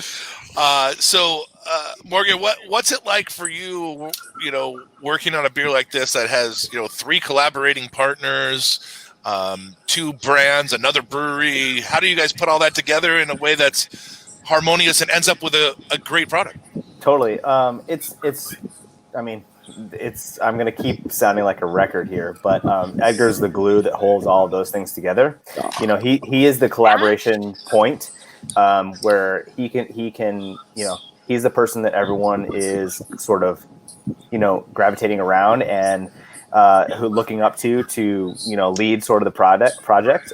We're just, I don't want to like minimize our role in this stuff like that, but we're just a brewery that is able to execute on his vision, and so and we're buddies, we're friends, we are like Edgar's our people, so we are going to do whatever he would like us to do when we kind of go and execute on these things. So he honestly makes it really. You said, Edgar? He's just being humble Pounds, right bro. now. He's just being Pounds, humble. bro. He makes it really easy for us. I will say that he makes it really easy. It's not that hard. It's not that different than brewing a normal beer that Indie makes on a day. And to be honest, he just brings more people to the party to make sure that like it's good and it sells, and the product is what everybody is intending it to be. So to be honest, I don't shy away from bringing those additional parties into it, because from my perspective, it's not going to be like designed by committee or something like that it gets diluted down to sort of a lowest common denominator. All these people are involved because they want to make it better, and so and they're not so timid or whatever that they're not going to speak up and make sure that it is going to be the best, coolest thing that they're trying to make at the time. So I welcome that every single time. And when that can come together that way harmoniously, then we get a product like this. Yeah. This is the best beer we've done with him, for sure. I was going to say, very enjoyable. Yeah. For a hazy, has a crisp finish. Not for a West Coast, but for a hazy, this has a crisp finish. Really good balance between a tropical hop profile from Citra and Mosaic. I don't know why you chose those hops, but whatever. And just a crusher again at 8%, kind of an ABV smuggler, and very enjoyable. So, thank you again for sharing this beer and all of your amazing products with us this week. I don't ever go to LA. I do. But if I do, I will definitely visit. Wow, that means a lot, Brian. For real, man. Fuck, man. It's not on purpose. I grew up in this phase of hating that wall. I go to Disneyland, but that's it. That's like that doesn't count. That's not LA. No, exactly. That's what I'm saying. It's not LA. I never go to LA County. Like I can't go there just because of how I dress. Right. All that. But Orange County doesn't count to anyone that lives in LA as going to LA. So I don't ever go. But when I do, I will definitely go to your guys' brewery, assuming that we're allowed inside. Man. Right. And don't worry, nobody has to fucking know. Just go to the back, and fucking get some beer, man. It's a protest, so it'll be okay. Yeah. So I'll be really clear about this. Like, as much as I hate on the Dodgers, I hate the Dodgers a lot, a lot. I know. We're gonna get through this, Edgar. I'm just putting it out there because this is my honest truth. I'm speaking my truth. As they say. I'm speaking my truth. So basically, what it is I actually really enjoy going to LA. I'm all about the Portos. I'm about the Zanku chicken. Give me all the Philippines. I used to go to Philippines every time before I used to go to a Dodger game. That's a tradition that everybody does. So for me, it's a little difficult to see all of you guys closed right now, that I can't go and hang out. to Highland Park, and I can't go to Indie Brewing, and it sucks. So one of my I know. hangouts is also Glendale Tap, which is one of the better beer bar. I'll say it is one of the better beer bars in LA. 100%. And it's really close to my in-laws. Well, they're my ex-in-laws because I got divorced. But anyway, we're not going to talk about that. That's another story. That's another story. Yeah, that's Another a whole other podcast. show. A whole that's a other different fucking thing show. altogether. Yeah. But honestly, to see that you guys can't open and to see that you guys can't have people in there, it hurts. And I can't imagine how much you guys are suffering right now. But honestly, Edgar, I wanted to ask you, I'm obviously Mexicana, first generation American, Mexican American. My family is from Jalisco and my dad is from Tijuana. So how difficult is it for you being a Latino in craft beer? Because there isn't Latinos in craft beer. We're trying to change that game. I'm trying to change that game. But how difficult is it for you, and what kind of pushback did you get? And I also wanted to ask you, what kind of suggestions could you give to breweries to get more Latinos in their doors? I mean, I'm glad you asked that question. I mean, in the beginning, it wasn't that difficult. I mean, when you have a table, like a whole place full of different people of colors, and everyone's like sober, and you don't talk to each other. But as soon as you have a beer, I mean, like literally everyone is fucking like, oh, you don't give a fuck what color or another person. I mean, I've never faced any racism, or nothing like that. I just love the craft beer community, man. Like, all my friends are like from white, hipster, black. I mean, I love. That's why I just love this community. When I started getting into the business side of it, that's when I was starting facing difficulties, like asking some of these breweries, if they want to do a collab, and they were like, well, you kind of look like a gang member, and like, okay, so it was a little, at You're first, a little too dark. You're a little too dark. yeah, and I'm always cursing, cheers, motherfuckers, and all kind of things. But by the way, I have a bigger following than you, brewery. Yeah. So thank you. Maybe you should consider working with me. Yeah. And you know what? I'm not. I don't want to be like that dude. I Of got course so not. much followers than you. Fuck you. Like nah. I'm better than you. But it was a little bit difficult. But the crazy thing about it is that those same breweries that didn't want to fuck with you at the beginning, now they want to fuck with you, man. Yeah. You understand what I'm saying? As soon as they saw your success, then they were like, "Oh, we want to latch on to that." Yeah. Oh, you just came out of the LA Times. Oh, okay. Oh, what's up, man? Yeah, okay.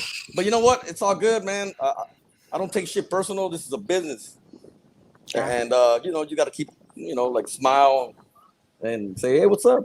And fuck you, asshole. You know what I mean? You know. Oh my god, that's awesome, man. But like all I know is that Latinos are super fucking. I mean, it's a big population in California, man.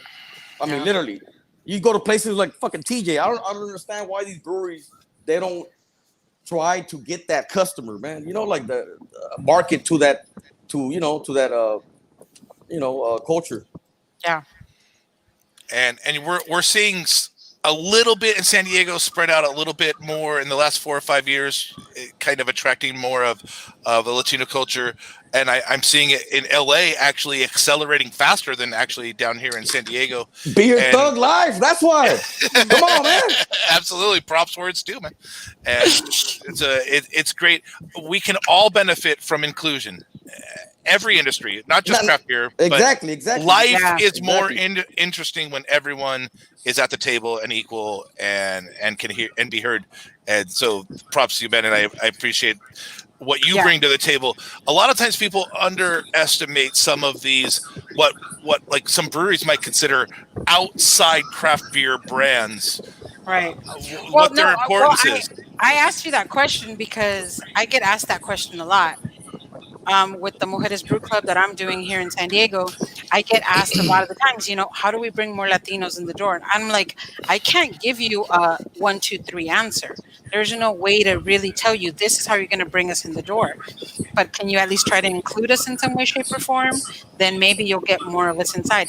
Maybe you don't have a Cinco de Mayo celebration, but have a 16 de Septiembre celebration. That might help. I mean, like I said, there's no correct answer to tell you, but I mean, try to include us, and maybe you'll see us in. You'll see us in. We drink like a motherfucker, man. Every We fucking do. Mexican, I mean, literally drinks, man. They're like we're like the Irish, bro. You know what I mean? Yeah, Well, we drink a lot. Yeah. When people ask me about this, the first thing I say is make everyone comfortable. If you can start there, that it doesn't matter what someone looks like or what they're wearing or what their abilities are. If everyone is welcome when they walk in the door of your business, you're going to succeed. So start there. Start there with making people welcome. Yeah. But Exactly.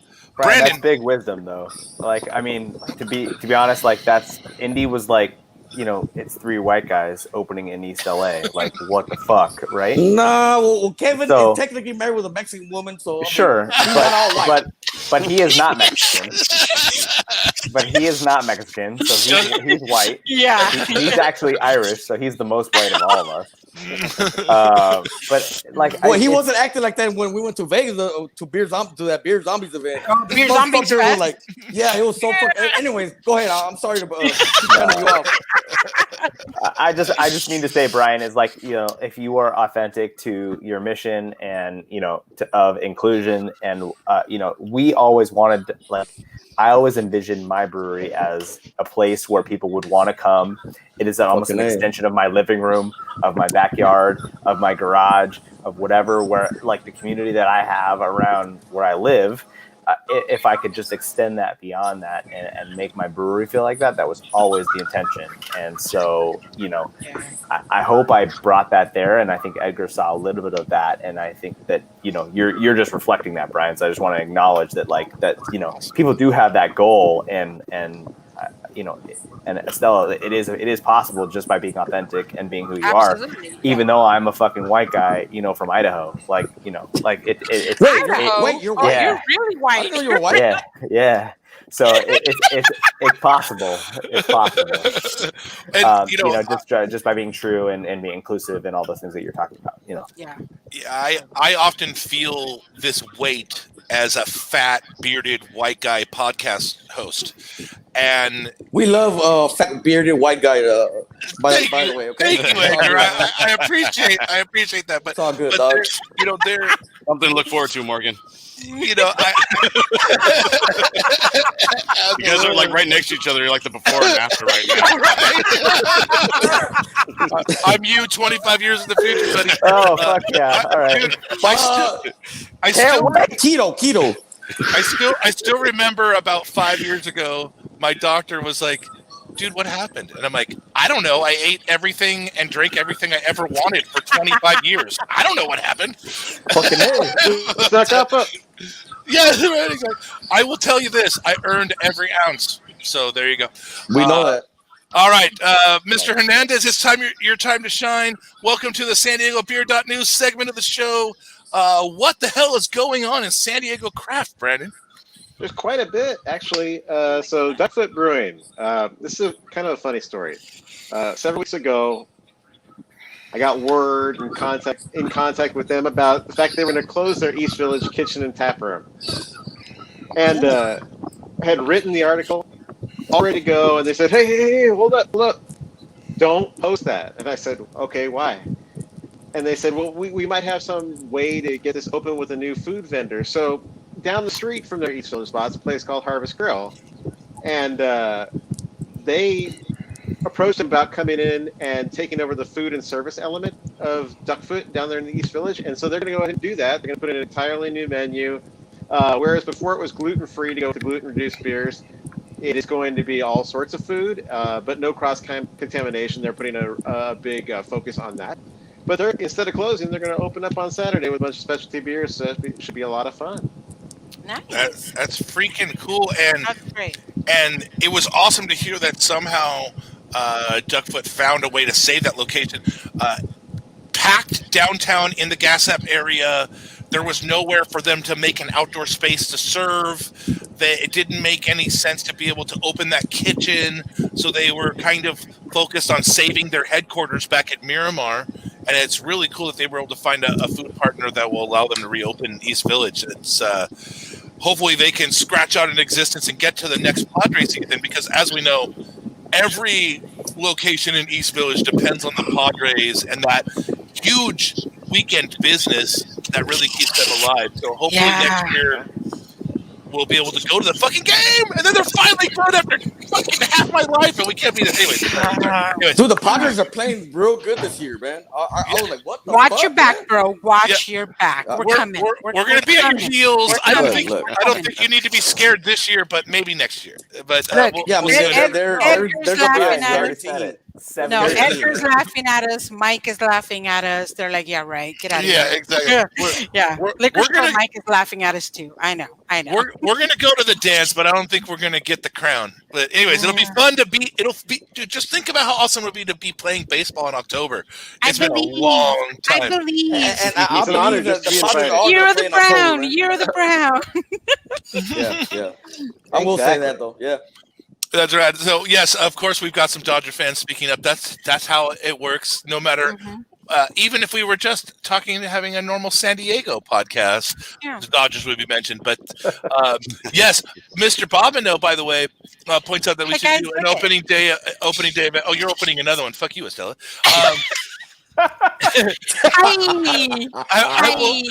I will say this, Matt. We actually had an opening day, huge event scheduled for this year. Another thing that was canceled by COVID. So, all right, Mr. So great. It was going to Fuck be you, so COVID. 2020. Fuck you, COVID. Yeah, it was 2020. Yes, there was so many. We had so many grandiose plans that got I know. This was my year, bro. I understand, man. I could have been a contender. Anyway.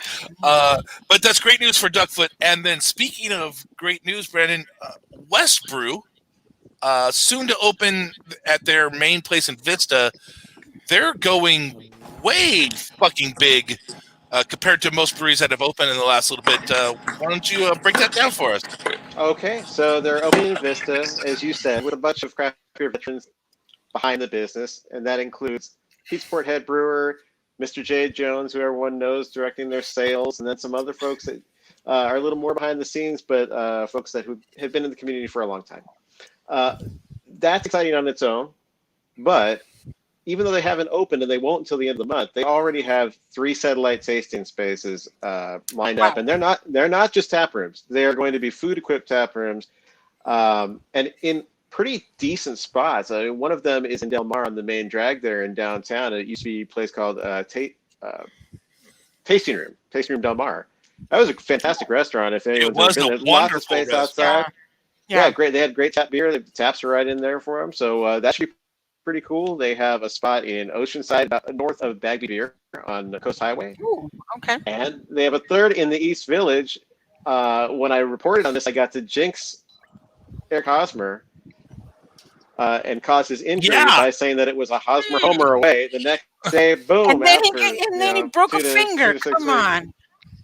Aren't you glad I didn't say something else? Yeah, I'm real. You keep El Nino out of your mouth, Brandon. That's all I'm gonna say. I'm scared to mention anybody at this point. No more. But anyway, no more. so that's really ambitious. We haven't seen people come out firing like this in a while. Ever. It's been I don't think ever. I don't know any business that ever opened up, not even open yet, has 3 other locations ready to go. Like Little Miss wanted to do that several years ago, but even then, it took them 2 years to make it happen in any kind of way. And even then, it wasn't like they were opening restaurants, things like that. By the way, I don't know if anybody saw, but Little Miss opening a lakeside tasting room now. So that'd be their 5th non-brewery tasting room. Just a little aside, but yeah, I mean, this is ambitious, and they're going for it. I think there have to be a lot of opportunities for real estate in this day and age. They got an amazing chef too. Yeah.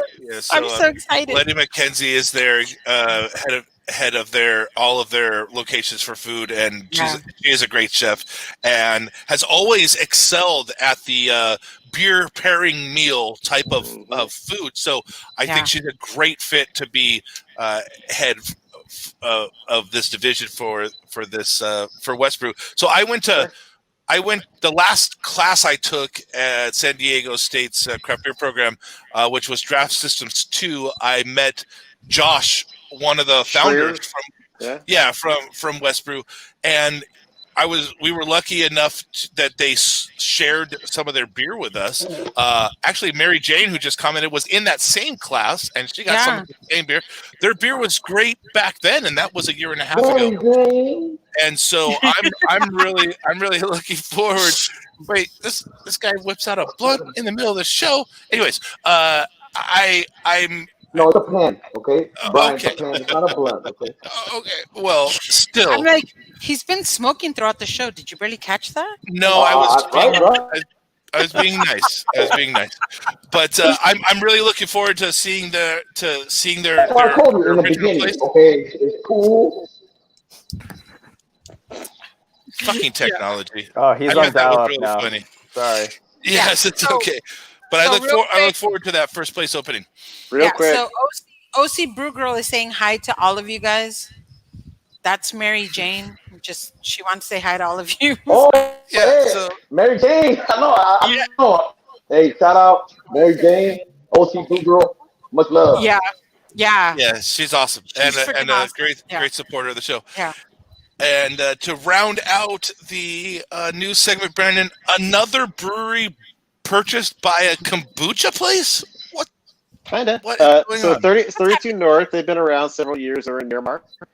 They didn't get acquired per se, but the brewery and tasting room that they operate out of, they went ahead and sold that off to a group of go back SDSU, some Aztec alums, who are opening 2 concepts in the same building. There you go. It's going to be New Motion Beverages, which is going to be hard kombucha, hard sparkling tea, which I have to think is pretty relatable to that, and then hard seltzers. But then they're also going to have Emboldened Beer Company, and it's going to be kind of cocktail-inspired twist on traditional beer styles.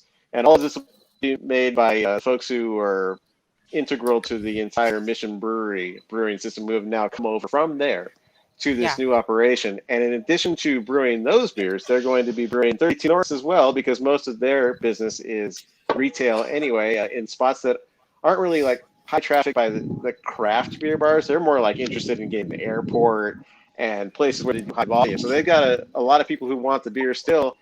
And owner Steve is going to go ahead and take a back seat and just kind of like let his salesperson go ahead and take the main role with them. So should be pretty interesting. And one of the Kelly twins is going to be one of the main brewers. So keeping some San Diego famous brewer intact with that brew house. The last famous San Diego brewer that brewed at 32 North was Jeff Swem before he moved on to a kombucha place as well. Hard kombucha is fucking booming in San Diego right now. Yeah. And it's interesting to see their movement into the craft segment and kind of following the same path as craft beer, but seemingly to do it with more upfront capital, maybe learning from some of the breweries that have not survived in the past. It's very high demand on capital, brewing and manufacturing in general, but brewing specifically. A lot of times you don't see the return on your investment into goods for 75, 90 days. And that's a hard time to float business if you don't have that backup. It's similar to my day job at construction. You know, we are legally, because of the fucking world of asshole contractors, we're legally obligated to spend the money first and recoup it later. And it's really difficult at times when you get in these cycles where you're spending more than you're bringing in. It's just tough to operate a business at all right now, let alone one that has a very tight margin. People don't often realize that craft beer probably has a 9% margin. That ain't fucking shit. If you tried to tell the lady on Home Shopping Network that her product was going to make a 9% margin, they wouldn't manufacture it. Like that's how tight craft beer numbers normally are. So props to anyone that does that. Speaking of support, we can't do this show without the support of the amazing people that somehow think that we're cool enough to warrant a little investment from to keep us on. We call them the Indie Beer Store patrons, and they're similar to Edgar's Kissing. They're like gifts from heaven, and it keeps us on. It keeps it so that we can do this Shout out to the sponsors. switch to streaming in the middle of the year. Like we didn't know that we were going to be on video every week. Even in Sorry about that. It's all right. Even in the These beginning of aren't March, man. faces for video. It's not Sorry, your fault. guys. It's not Brandon, your fault. Apologize now. Brandon, it's not your fault. It's not at all. It's not your fault. And Abel's the only model among us here. yeah, exactly. So, I mean, It's so only Abel was ready. But anyways, He's been listening. if we provide enough entertainment, education, or whatever you want to call it, fun-tertainment, that you think that we deserve some of your financial support, go to patreon.com/indiebeershow. Join at the pint level. That's $6 a month, the cost of an average pint here in San Diego. And if you do that, I am legally obligated to give you a shout out at every episode. every And we show, like every doing show. it though. And we love it. We love it. We love it. Without you, We we love wouldn't it. even be here. So first off, the biggest shout out goes to our new patron. Although he has been a longtime friend of the show and supporter in the background and always bought our merchandise and things like that, Joseph Sokor, really nice guy. If you ever, if once we can hang out at places, I hope you guys are lucky I enough mean, to that run name is into fucking him. badass, bro. Joseph, Right? what? Joseph Sokor. I mean, yeah, yeah, he's yeah. got a good name. Sokor. And he's Yeah, a good sounds dude. badass, man. That's rad, man. Good job, Joseph. And then the usuals: Ben, Bill, Brian, Captain Eli, Casey Grounds, Dan Diego's. By the way, extra shout out for providing the beer, sir. Steven's back for the end of the show. Thank you for getting back here, Steven. Where was it? Oh, is that Dan Diego's? Dante, Doug, Garen with Beer Alien. Who more than we had a really good echo there for a second. Who more than doubled his contribution in honor of Larry Smith's generosity. We love you, Larry. I love you. We will miss you forever. Greg from Stone, the Indie Beer Show brand of COVID-19 pandemic socially distancing Zorball LLC. Thank you, Maggie and Greg, for making me say that. Hoppy Crash from Podcast, James, Jason, Jess from Ale Tales, Joey from Hoppy Beer Gear, Juan, Judith, Kenneth, Larry. Oh, shit. I left Larry's name on our list. We love you, Larry. I think we should leave it in. I think we should leave it in forever. Great. I love it. Yes. I love it. Larry. I think we should. Thank you, man. So for the members of Indie Brew Co. and Beer Thug Life, unfortunately, last week we found out that one of our patrons passed away, and it's really sad. He was a great supporter of our show, and we will miss him forever. And he was a supporter of beer. He was a supporter of beer. Leave him so, in. So yeah, and so we're going to leave him in forever. He got his place. He gets his place on our list forever. Absolutely. Liz, Matt, and Candace Bobineau. Hi, friends. Congratulations on first comment again. Matt from The Perfect Pour, Miguel, Mr. Peacock from Taftcraft, Mike Sahagan, Nathaniel, Norman, OC Brewgirl, who's watching right now. Mary Jane. What's up, girl? What's up? Pacific Beer Chat, our friends in the north who we're going to do a collaboration show with next month. Canada. Yes, Canada. America's hat. Robert for 13 Point, Rudy from Judy's Space, Jolly Spaceship, Sergio Nigos, and yes, and Jagus Vey.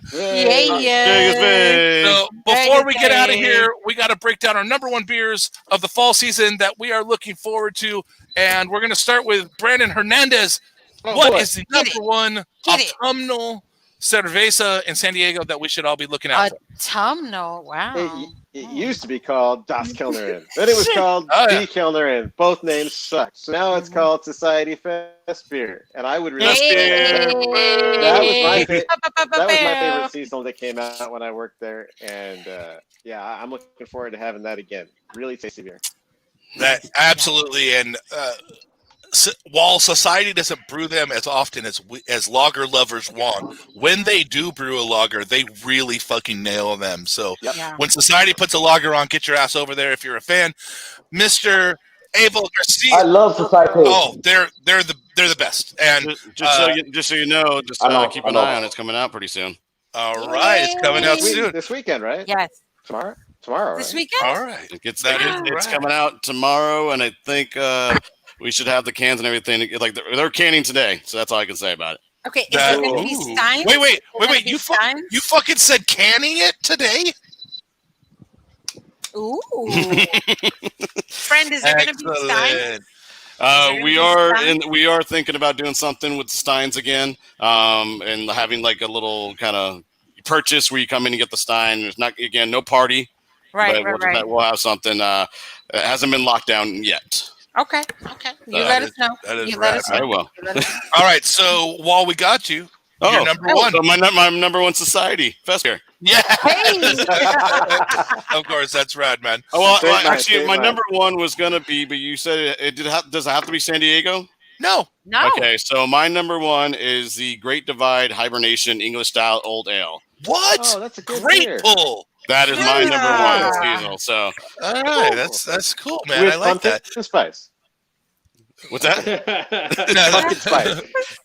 Pumpkin spice, yes, with some guava leaves. Very important. Very important.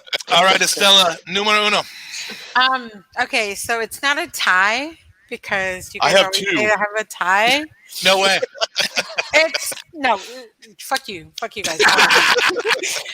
All Oktoberfest beers because I'm just super excited to drink all the Oktoberfest beers, and I can't pick one in particular, but Sam Adams is pretty high up there. But no, I want all of the Oktoberfest beers. That's what I want. That's excellent, and that's my number one answer. and as far as a tie goes, which we all expect from you, that's a good one. you picked a really wide genre, so it wasn't as bad as actually having two number ones. That's pretty good. All right, Morgan, how about you? Number one autumnal beer you are looking forward to? Okay, so I will say a couple things first, just to caveat this. I'm old. Great. I own my own brewery, so I don't drink anybody else's beer. Perfect. I'm like, I have twins, and they're very young. They're 4. And so that means I have no time. So I don't actually drink other beer. Time so at all. okay, so I will say 5 when I was cool. This is the beer that I would drink. It's the Anchorage Jolly Pumpkin. Oh, holy shit. Yeah, no, that's a stellar mention, man. Calabaza Boreal was the one I would drink like on the regular. Every time I'd see it, I'd buy one. It was like, too expensive, but I would be like, fuck it, it's good. And that would be the one. So okay, I have 2 things to say about that. First off, props for pulling that up on your phone. Secondly, thank you for saying that correctly, friend. Continue. She's used to me. I mean, he lives in LA, so he knows. Okay, Brian lives in San Diego, and he still doesn't have it he down. can't do it. Still can't. It's okay. I have no accent. No, none. No. It's okay. So my number one was actually mentioned earlier in the show by accident and by someone that didn't know what I know. But my number one autumnal beer that I'm looking forward to is fucking Catch Me Coastin' from Pariah. He brewed it again. He brewed the second batch 3 days ago. Oh, that's No great. joke. I'm so happy for you. Dude, I need No to try that joke. beer, He texted me while he was brewing it. He was like, double or nothing. That would be 54 beers. I don't think I can make it there. Hey, Brian, at least this time when the doctor asks you what happened, you'll have a 3-word answer. You'll know. Yeah. You'll have the receipt. You'll have the receipt. Yeah. You bring it in.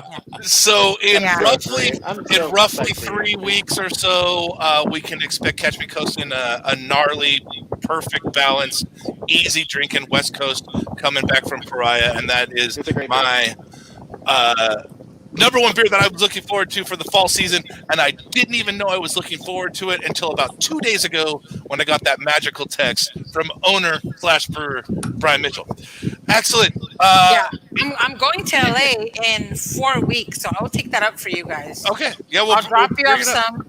at Indie Beer? Like, Yes, I'll please take do. it. That'd be Yes, I'll please, take it, no please. problem. Yeah, I will Yeah. drop it off for you, no problem, because I'll be in Glendale. It's not a problem for me to just Care Come care on down. package going north in a Come month. by, Yeah. come by Excellent. Society, get some Society Fest beer. I'll give it to them Yeah, too. we'll I will. I will we'll take. bring them I will take. Give a little I will beer take pack. all the how beers about up we? for you. How about we give you LA beers? You guys give us all the San Diego beers. Fuck it. yes, Oh. indeed. Right? Trade. Fucking down for that. A Yeah, trade let's and go. shit. Let's go. Let's do this. Yeah, That is Yeah. awesome, man. yeah. Speaking of Beer Thug Life, Edgar, what are the best social media channels to keep up with everything you do? My main platform is Instagram, but I also have Twitter at Beer Thug Life, and then I have a Facebook Beer Thug Life LLC. I tried to do that TikTok shit, but it was just like, nah, man, I wasn't feeling it, And can you please follow his wife also, Beer Thug Wife, because it is Great handle, by the way. friggin' awesome. Awesome. Well, Follow- I really couldn't do this without my wife, man. She has been a supporter since day one. I mean, if your wife, if your significant other is not involved in what you're trying to do, Yeah. I mean, it's not gonna happen. like I'm not gonna lie, I'm looking forward to meeting you, but I want to meet your wife a little bit more, friend. It's all, Fucking- it's all good. It's all good. She's No, lovely. I've been blessed. I'm gonna say it right now. I love you, baby. But she knows. She knows.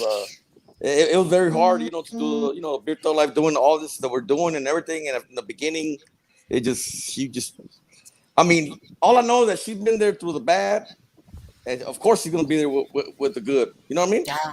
Yep. That's awesome. Yeah. Fuck yes, friend. Fuck yes. Yeah. All right, Morgan, best social media channels to keep up with everything Indie Brew Co. Yeah, same with Edgar. Instagram, Indie Brew Co. is the main platform, and then Facebook, Indie Brew Co. as well.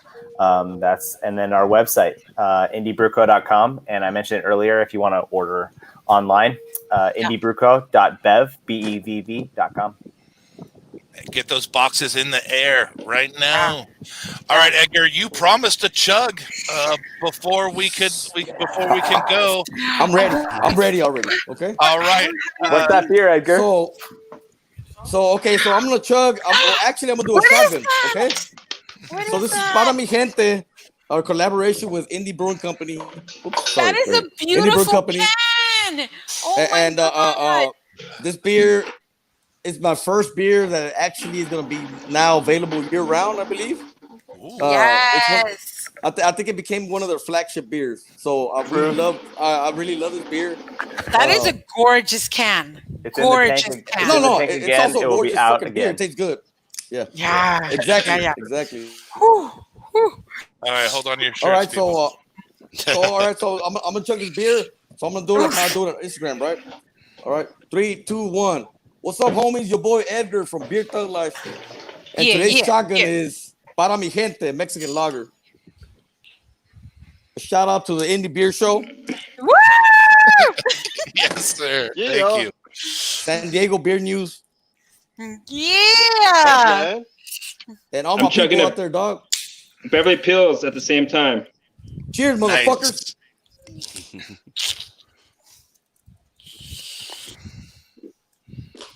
Yeah, Edgar. Fuck yeah. Like I said, he's got the skills. He backs up his name, and we really appreciate it, Edgar. Thank you so much for joining us, man. For everyone Thank you guys for listening and inviting us, man. For real, commenting it's an honor. Cheers, y'all. it's really Cheers, cool that y'all. you guys all joined us. San Thank you. Diego, much love. Excellent, Back man. at Thank you, you to LA. everyone that watched, commented, and joined us online. If you want to reach us, we're at cheers@indie.beer. We're at Indie Beer Show in Twitter and the Indie Beer Show in Insta and Facebook. If you want to break our streak of no voicemails, that's 619-798-6038. Bill Snyder says I do have an accent. It's a melding of Norse, Odin, and a California surf contractor. That's actually not so bad, Bill. Thank you, sir. I appreciate it. But to everyone watching, for Brandon, for Steven, for Edgar from Beer Thug Life, Abel, Estella, Morgan from Indie Brew Co., you've been listening to the Indie Beer Show. Thank you. and good night. Bye.